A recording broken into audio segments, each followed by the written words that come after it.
পাবনার চাটমোহর উপজেলার সবচেয়ে বড় ও প্রাচীন এই মির্জাপুর হাট ৩ বছর আগে ভেঙে পড়ে হাটের শেড। এরপর থেকে আজও হয়নি সংস্কার, ফলে বাধ্য হয়ে পলিথিন টানিয়ে চলছে বেচাকেনা। সপ্তাহে ২ দিন রোববার ও বৃহস্পতিবার বসে মির্জাপুরের এই হাট। আশপাশের উপজেলার হাজারো মানুষ এখানে বেচাকেনার জন্য আসেন। এখন মনে করেন যে অবস্থা বর্তমান দেখা যাচ্ছে, মানে এক ফোঁটা যদি বৃষ্টির পানিও আসে তারপরে দোকানের মধ্যে পড়ে যায়। এখন তো এই অবস্থাতে দোকানদারি করা অসম্ভব হয়ে গেছে। হাটের সেই আগের মতো আর সেই মির্জাপুরের যে নাম করা হাট ছিল সেই হাটটা আর এখন আর নেই। যে শীট ছিল সেগুলো, এই ঘর যেগুলো ছিল এগুলো অনেকগুলো ভেঙে গেছে, এগুলো সংস্কার করার দরকার।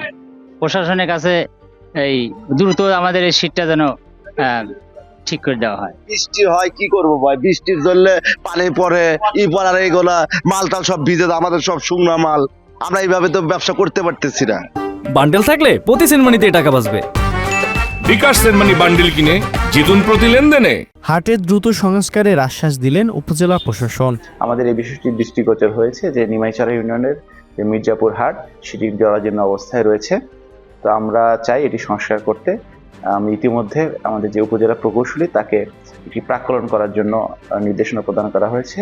উনি প্রাক্কলন আমাদের কাছে দাখিল করলে আমরা সেই অনুযায়ী পরবর্তী প্রয়োজনীয় ব্যবস্থা গ্রহণ করব এবং আমরা এই সংস্কারের ব্যাপারে শতভাগ আন্তরিক।